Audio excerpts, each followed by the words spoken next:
Gifts are an important part of life. Do you like receiving gifts? Well, I know that I do. And I like giving them even more.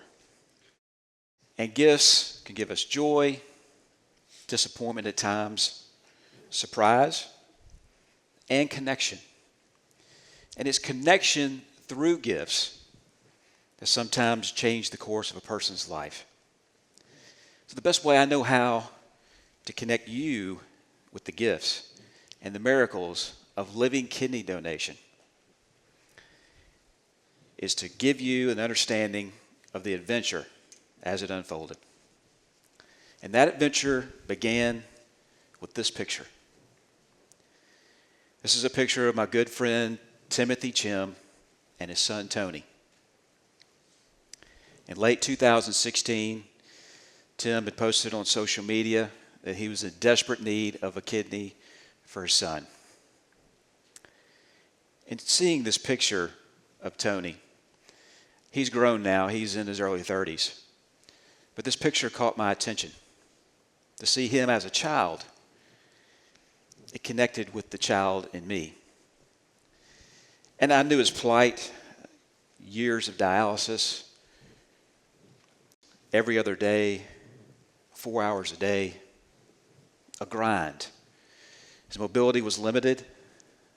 Sleep was his best friend. If he had a new kidney, he would have a new chance at life, a new beginning.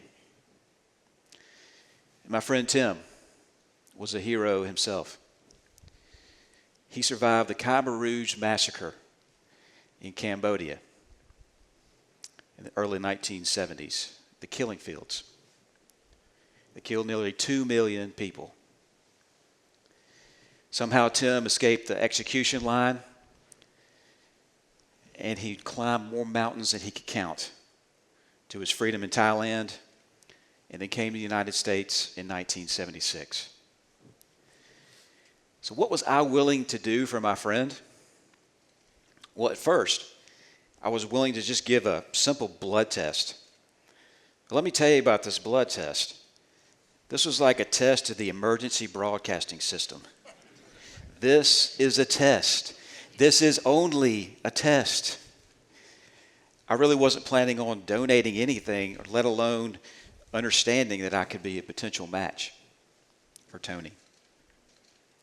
And yet when we sent the blood kit off to the hospital to get tested, 2 weeks later, I get a call from the hospital.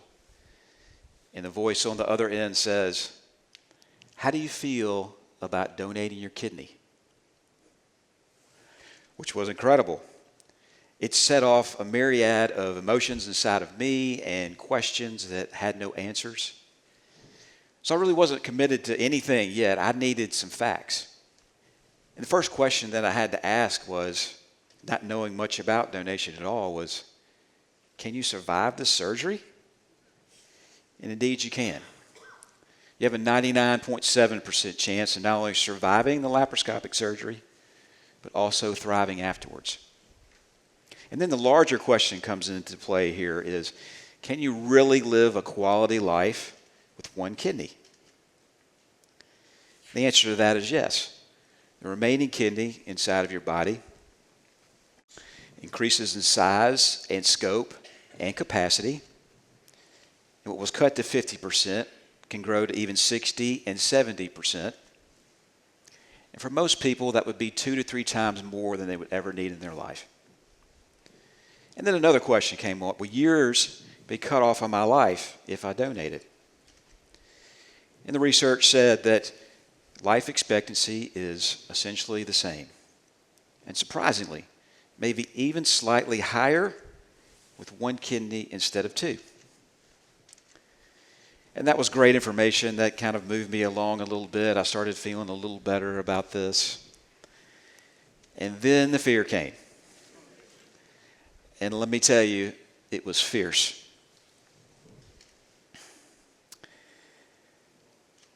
And I know enough to know about emotional intelligence to know that I had to feel this fear. I had to invite it in like a friend and sit with it until it had no choice but to leave. And when it did, I got some clarity. And I also found out about the scope of kidney failure in the United States. There are over 100,000 people on the National Kidney Registry list waiting on a kidney from either a deceased donor or a living donor. 3,000 people are added to that list each month. And on average, 13 people will die each day waiting. So with that information, I made a decision about life supporting life. I said yes to Tony. And my friends said yes. And my family said yes. And even the fortune cookie said yes.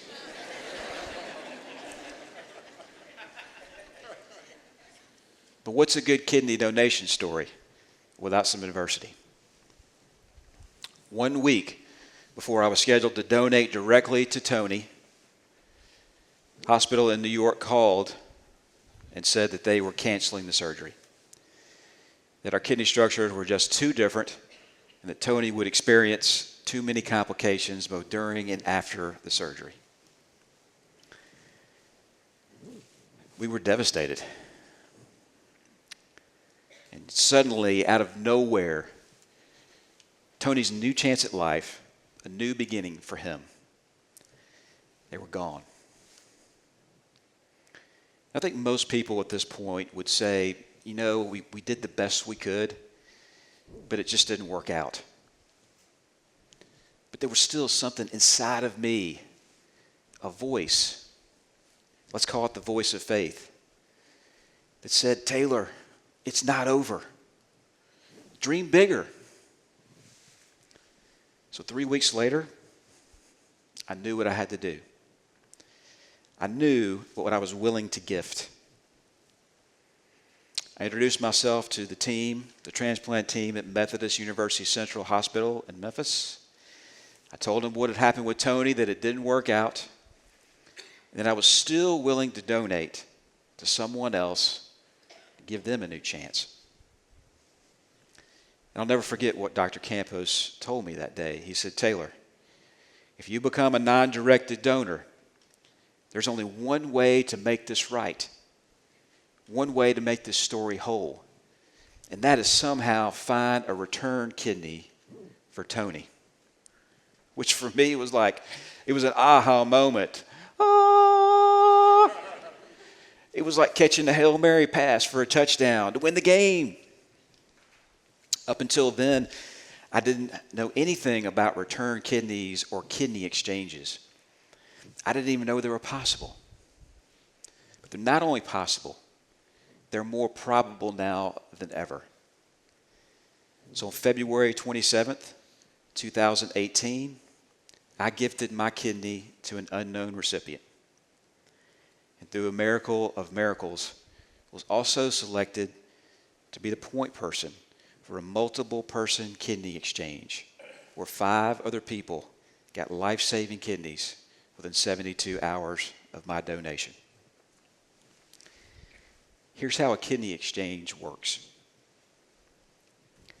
You may not be a match for your loved one, but you can donate a kidney on behalf of your loved one so that they can get a kidney back in return. And this beautiful exchange and change just keeps going and going and going. Think of it as a matchmaking service for kidneys. And the miracles kept happening. 3 months later, Tony got his return kidney. There are 3 questions that I had to ask and answer to say yes to living kidney donation. The first question was why? Why was I willing to give up a body part that I was using? And the answer for me had to be really simple, clear cut. My good friend, Timothy Chim, a hero, he needed me. The second question, why not me? You have the right during this process to say no at any time. And the medical personnel kept telling me all along this process, Taylor, at any time you don't want to do this, you just say no, and we all walk. Right up until the time we give you that double dirty martini that puts you to sleep. Just say the word. But I just kept finding reasons to say yes.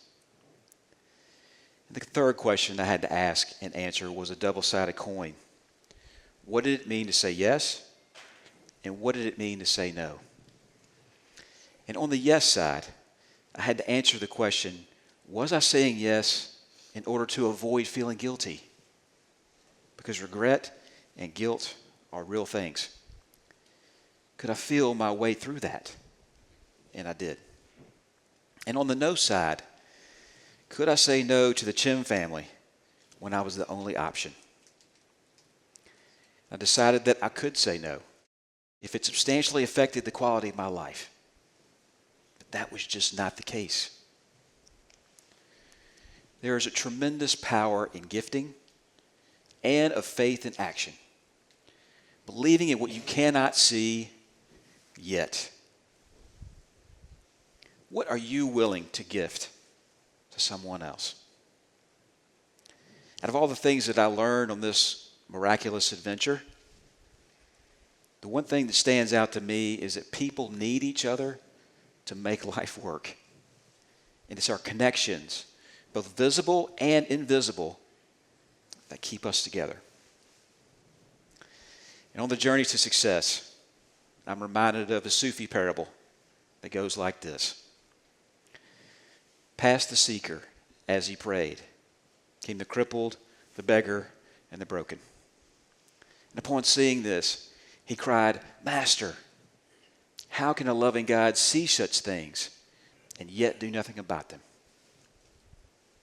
And out of a long silence, God said, I did do something. I made you. Thank you.